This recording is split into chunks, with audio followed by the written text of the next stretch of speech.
"You're dismissed," Candace chirped, sliding a coffee mug across the conference table like she was dealing cards at a casino. The thing clattered against the wall, spilling lukewarm coffee down the paint. "Enjoy unemployment," she added with that fake smile she'd perfected at whatever finishing school daddy paid for. I didn't say a word. Not when she called me dead weight. Not when she said the company only existed because of her last name. And not even when she fake apologized that these decisions are never personal. I just stood there while my team stared at their keyboards like they were trying to disappear into Excel. 25 years. I joined Apex Systems when it was 3 guys in a strip mall with 2 working phone lines. Back when our employee handbook was a post-it note that said, "Try not to get sued." I built the vendor chain from scratch. I wrote the compliance roadmap that kept us out of federal court. I created the licensing structure that turned us from a call center into a $300 million company. But somehow I ended up getting fired by a trust fund baby with a motivational quote tattoo,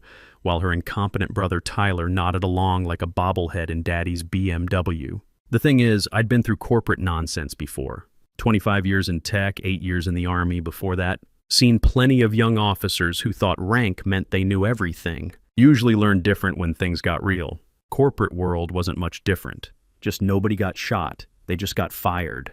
Basic training taught me to keep your mouth shut and let your work speak for itself. 30 years later, that lesson was about to pay dividends I never saw coming. The mug rolled to a stop at my feet. I picked it up, turned it over. One side said Apex, built to last. The other had our legal tagline in tiny print, licensing proprietary systems for adaptive integration. I almost laughed because I was the one who built that proprietary system. And I was the one who owned the licensing rights to it. See, here's what happens when you're methodical like military guys tend to be. You keep records. Every email, every contract, every late-night coding session in my garage while my ex-wife complained about the light under the door. That garage office where I'd rebuilt Harley engines and taught my son to change oil before he went off to college. Same workbench where I'd coded the compliance algorithm on weekends, drinking coffee at midnight.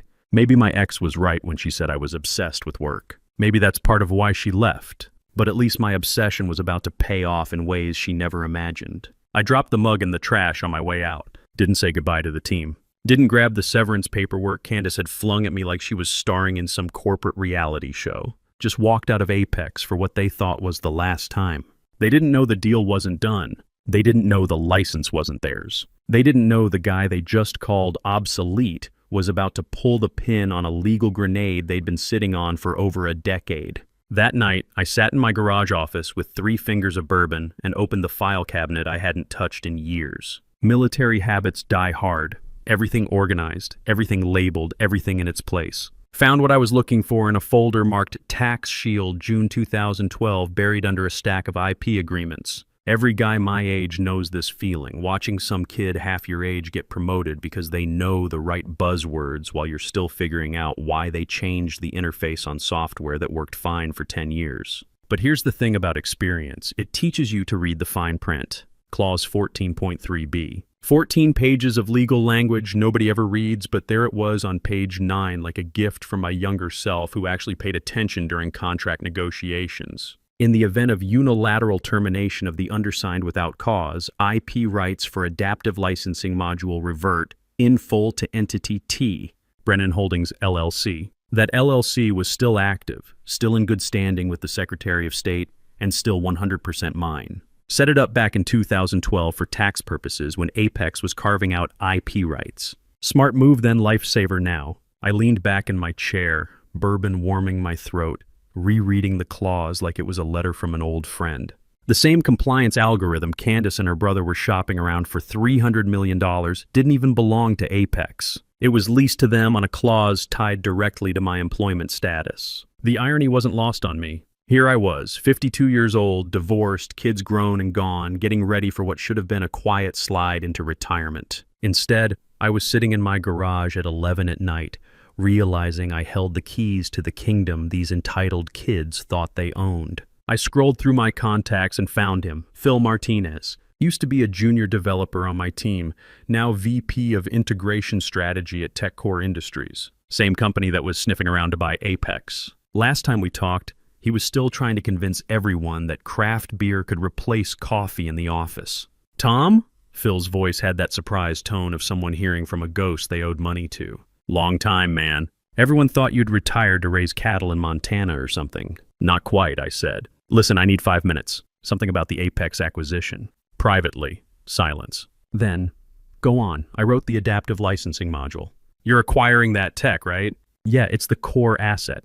It's the whole reason we're... He paused. Wait, you wrote that? I also own it. Come again? Clause 14.3b from the 2012 IP carve-out. The licensing is tied to my LLC. It reverts to me if Apex terminates me without cause. Phil cursed softly. They fired you? 15 minutes ago, I said. Candace threw a coffee mug and told me the company exists because of her last name. He groaned. Jesus. Send me the details. You'll want our legal team to verify this quietly. You want to kill the deal? I want it done right. And I want them to learn something about respect. That's when I knew this wasn't just about money or contracts.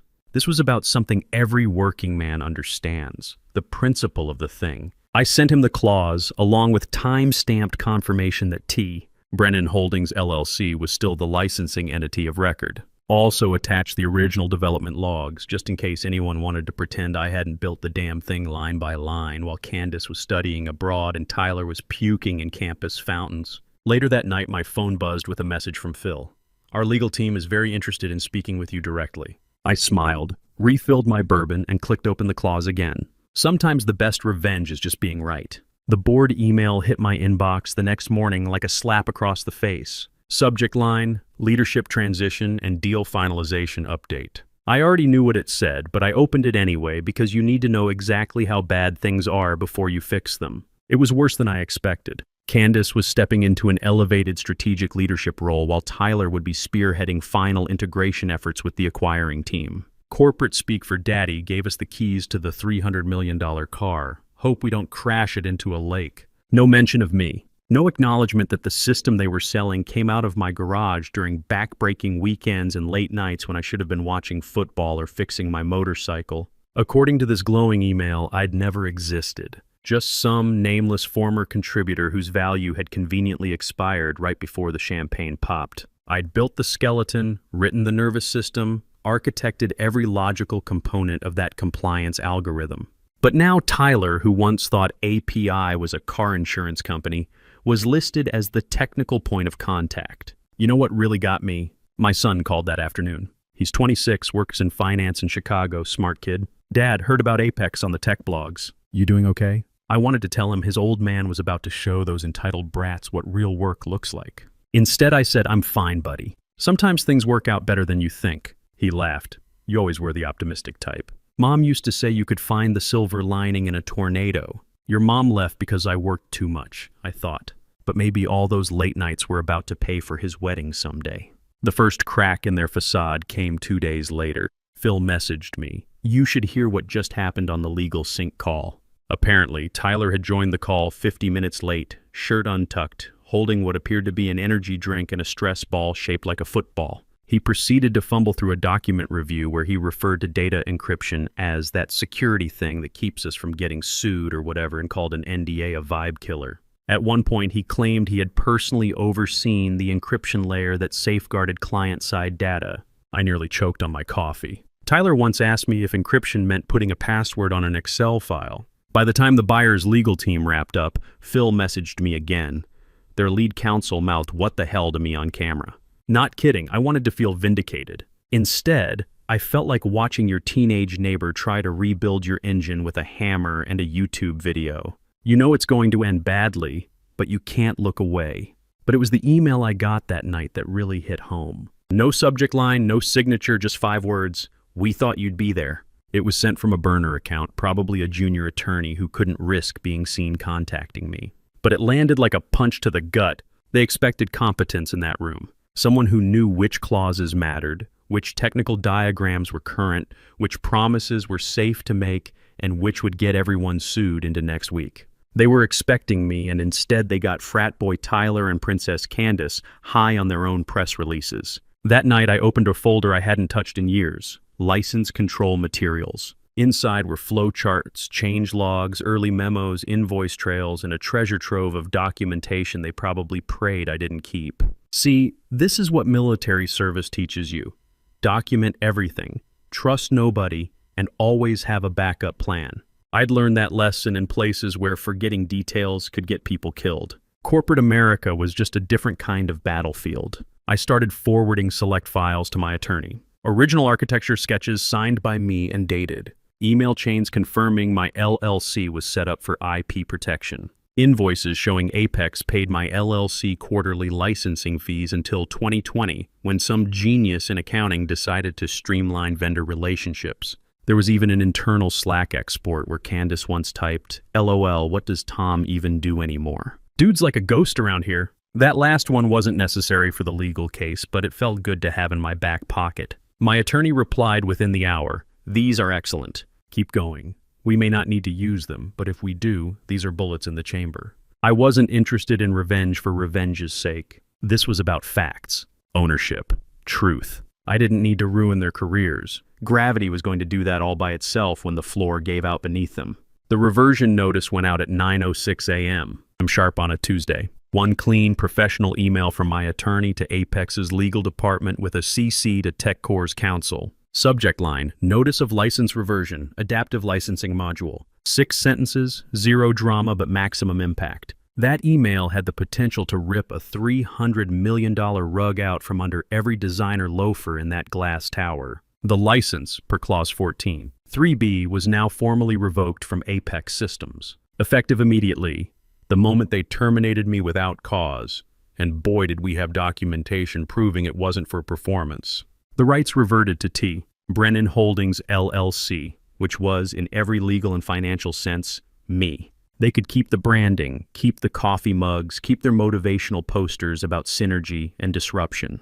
But the brains behind the operation had walked out the door with my parking pass. I didn't call Candace, didn't text anyone on the team, didn't go nuclear on LinkedIn with some passive-aggressive farewell post. No grandstanding, no speeches about corporate loyalty or family values. Just a simple back-end update on the licensing server that I still had admin access to because someone forgot to revoke my credentials. 30 years of showing up early and staying late had taught me something important. The best moves are the quiet ones. You don't need to announce you're pulling the rug out. You just pull it and let physics handle the rest. I logged into the Apex compliance dashboard, clicked into the licensing system, and adjusted one field, where it used to say Vendor Apex Systems Incorporated. I changed it to Status, pending third-party authorization. Underneath, in gray text, I added T. Brennan Holdings, LLC, signature required. Then I activated the watermark. Every document related to the adaptive licensing module now bore a faint overlay in the lower right corner. Provisional license, T. Brennan Holdings, LLC. All rights reserved. It wasn't loud. It wasn't threatening. It was just there.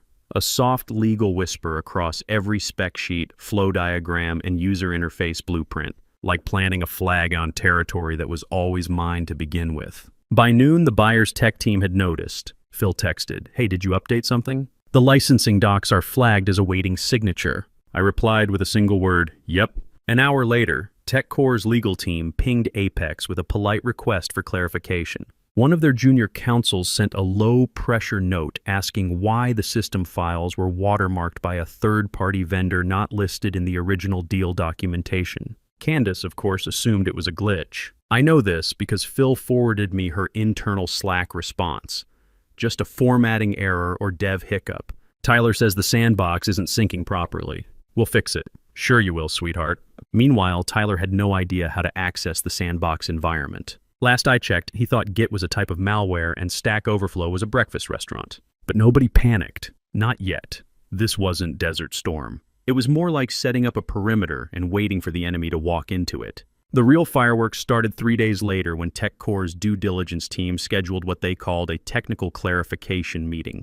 Corporate speak for we need to figure out what the hell is going on before we write a check with 9 zeros. I wasn't invited, of course. But Phil kept me updated like a play-by-play announcer at a demolition derby. It started with an innocent question. One of those seemingly polite inquiries that lawyers ask when they already know something's wrong, but want to watch you lie about it in real time. "We noticed Thomas Brennan isn't on your organizational chart," said TechCore's lead negotiator, flipping through the slide deck like he was sorting junk mail. "Is he no longer with the company?" Candace smiled, that glossy, over-rehearsed smile that never reaches the eyes. Thomas was part of an earlier phase of the project.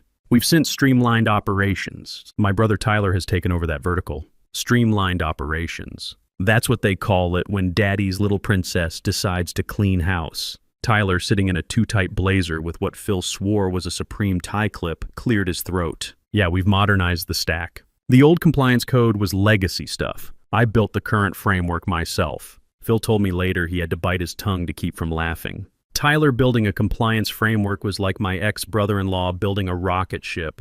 Technically possible, but you wouldn't want to be anywhere near it when he hit the ignition button. TechCore's lead counsel, a woman named Patricia with the kind of perfectly composed expression that only 30 years of mergers can create, looked up and asked, "Can we get documentation of Tyler's involvement in the technical design of the adaptive licensing module?" Silence. Tyler looked to Candace. Candace looked to the Apex CFO, whose soul was visibly trying to escape through his pores. "Of course," Candace said, too fast.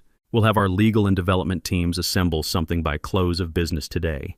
"Perfect," Patricia said, sliding her folder shut with a polite smile. "Let's hold final signatures until then. Just standard clarification protocol."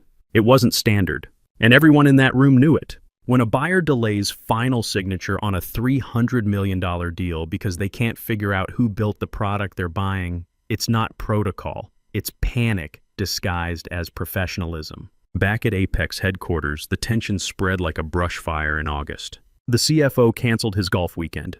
2 board members held an emergency alignment call that devolved into a blame game by the 10-minute mark. Someone from PR was seen wandering the hallway with a stapler in one hand and a bottle of antacids in the other. The receptionist told my former assistant that she hadn't seen Candace's personal aide cry that hard since HR forgot her birthday last year. Meanwhile, I stayed quiet. Still invisible, still legacy, still the guy they thought they'd erased. No gloating, no anonymous tips to the press, no email bombs, just me and my laptop in a coffee shop 3 blocks from Apex, sipping black coffee and watching the system I built slowly glitch under the weight of their incompetence. They thought I was gone. They thought I'd packed up my pride and left it on the conference table next to the severance folder. But in their rush to erase me, they'd forgotten something crucial about guys like me.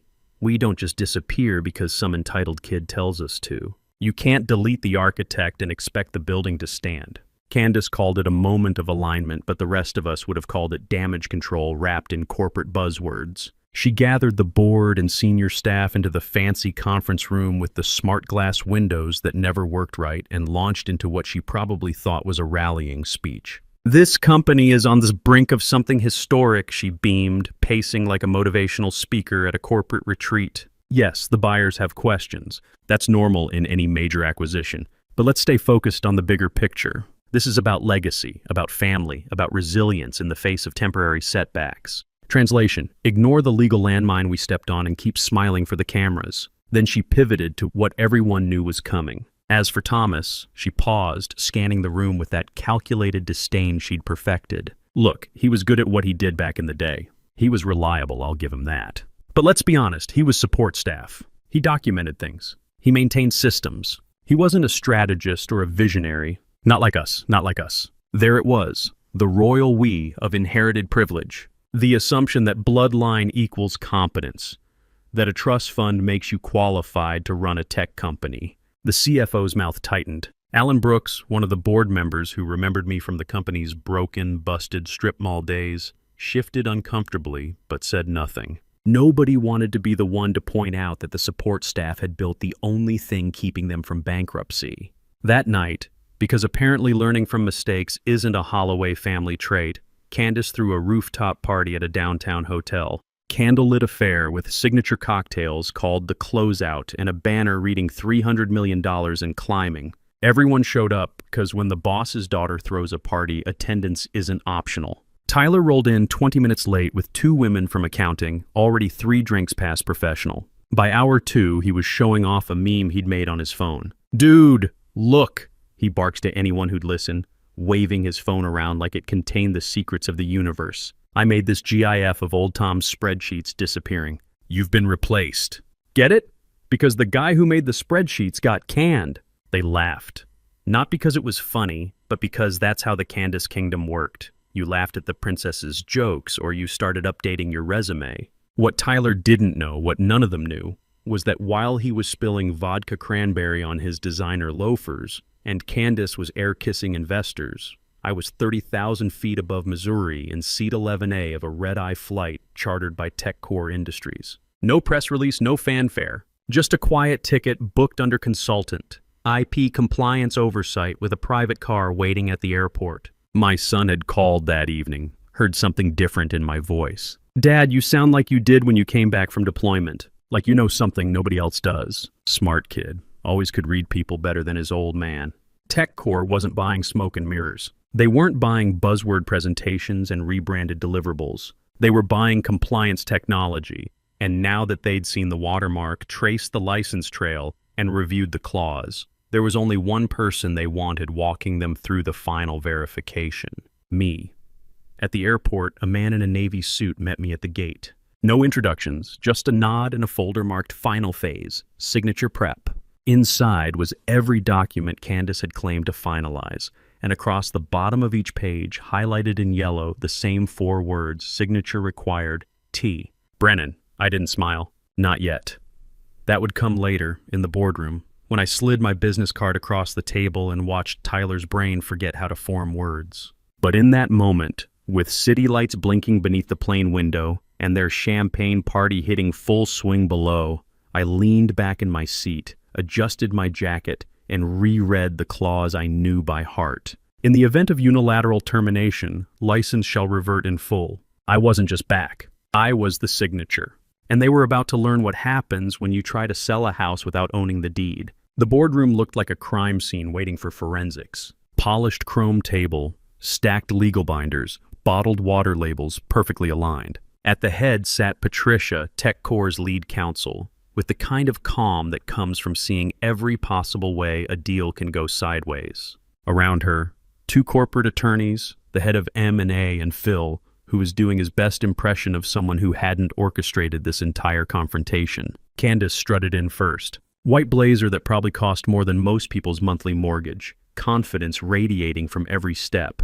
Behind her came Tyler, cheeks flushed with either hangover or false bravado, wearing sunglasses indoors like some failed social media influencer. "Let's close this deal," she chirped, like she was announcing a wedding toast instead of trying to finalize a $300 million acquisition built on quicksand. "Glad to hear it," Patricia replied, sliding a document packet toward them. "We'll just be confirming a few final elements before signature." "No problem," Tyler said, flashing a thumbs up that belonged in a college recruitment video. "We've got all our ducks in a row. Legal vetted everything, tech is clean, and the IP is fully in-house now." "Fully in-house." Patricia's pen paused mid-signature. "Yeah, I built most of it," Tyler continued, flipping his laptop open like it might provide supporting evidence. "It's proprietary. All Apex, nothing external. 100% ours." The kid was digging his own grave with a gold-plated shovel. Patricia didn't respond right away. She whispered something to her associate, who tapped his tablet and slid it back. She read the screen for exactly 2 seconds, then calmly asked, "Then why does every file in the adaptive licensing module repository list a third-party watermark?" Candace blinked hard. "What?" Phil cleared his throat like he was announcing a funeral. Tyler tried to bluff. "Oh, that. Yeah, I think that's legacy metadata from when Tom ran some beta stuff years ago. It's been replaced." "Has it?" Patricia asked, flipping open a folder. She pointed to the lower corner of a printed schematic, my schematic, because this was generated 2 weeks ago. Tyler looked to Candace. Candace looked like she'd just realized her parachute was actually a backpack full of business cards. That's when the door opened. No knock, no announcement. Just me. I stepped inside like I'd never left. Clean gray suit, no flashy accessories, hair neat, carrying a plain leather folder in one hand and my deactivated Apex badge in the other, still gleaming like evidence in a courtroom. Candace flinched so hard her bracelet hit the table. "What the hell is he doing here?" Patricia didn't even look up from her documents. "Thomas Brennan has been asked to join this meeting by TechCore Industries. As the legal licensor of the core IP you're attempting to sell, he's essential to closing." Tyler actually laughed, a single snort that died when Phil looked him square in the eye and said, "He's the only one who can sign the license transfer." I didn't sit at the head of the table, walked to the far end, pulled out a chair, and sat without a word. Not from weakness, from control.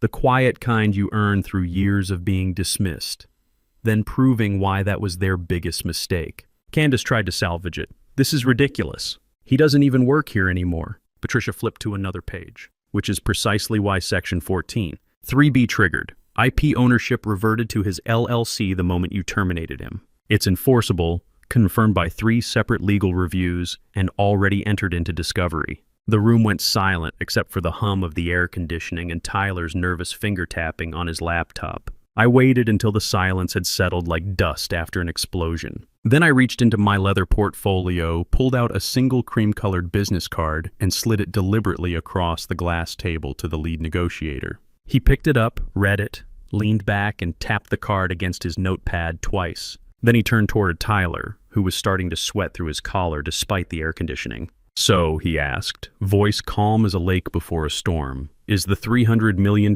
deal off, or is he the one who's fired?"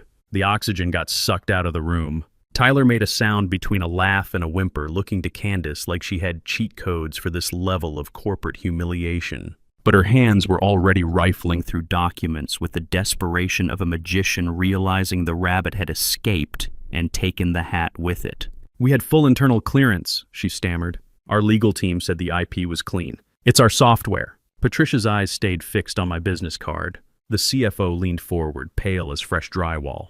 "Candace, did you verify license status post-termination?" "I didn't need to," she snapped. "He was staff. We owned everything he created." "I thought Tyler said he built it," Phil interjected quietly. Tyler was now trying to minimize his involvement like a politician caught on tape. "I mean, yeah, but I didn't say I built the whole thing. It's like a collaborative effort, you know? A team thing."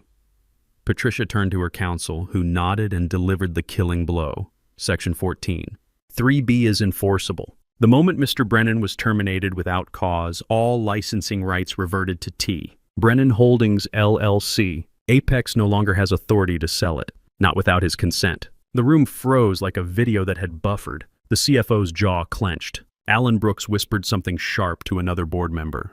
I saw the PR director slowly slide her notepad under her chair like she didn't want her name attached to any of this disaster. Candace opened her mouth, but nothing came out. Just a low inhale like she'd finally realized the party was over and she wasn't the host. She was the punchline. Tyler closed his laptop when he realized no one was coming to save him from his own incompetence. I didn't move, didn't speak. Let them sit in it. 25 years of being overlooked, sidelined, written out of my own legacy, all funneled into this one perfect moment of silence. They tried to erase the wrong guy. They held the emergency vote behind closed doors, but glass walls don't hide much. I sat outside, sipping coffee from the machine that had replaced the one I'd installed back in 2011, the same machine Tyler once broke trying to make protein shakes. Through the frosted panel, I could see the CFO pacing in tight circles. 2 board members gesturing at printouts like they were trying to decode hieroglyphics. Phil sitting with arms crossed, stone-faced. Patricia not even bothering to look at anyone because she already knew how this would end. 20 minutes later, Harold Holloway himself stepped out. Candace's father, the CEO, wearing the expression you only see in courtrooms and funeral homes. He avoided my eyes but nodded once, sharp and shallow. "Mr. Brennan," he said, voice flat as roadkill. "The board has voted unanimously to remove Tyler Holloway from the transaction, effective immediately." He paused, probably tasting each word before he said it. "Candace has been placed on administrative leave pending a full internal audit, so she hadn't just lost the deal. She'd lost the room, the company, and probably her trust fund allowance." Phil walked up next with a new packet marked amendment, final terms. "We'd like you to sign as both consultant and LLC owner," he said. "Triple your old rate, non-compete waived, full autonomy over license transitions. You'll essentially be running point on all compliance integration." I flipped to the signature page. Read it once, read it again. They were doing everything possible to make this right, not from conscience but necessity. And I could live with that. I signed. One clean stroke across a line that had been reserved for people who thought they invented everything they inherited. When I stood, I didn't smile or gloat. Just closed the folder, handed it back, and walked toward the door. In the hallway, past the frosted glass and stunned silence, Candace stood by the copy machine with her arms crossed, heels off, bun collapsed. Her phone was in her hand, but whatever lifeline she was calling clearly wasn't picking up. She saw me. I slowed. She opened her mouth, maybe to protest, maybe to beg, maybe just to breathe. I said nothing. Nothing was the only answer that mattered. I walked past her like she was furniture in a building I no longer needed keys for. because now I owned the building. 6 months later, the company website updated their vendor page.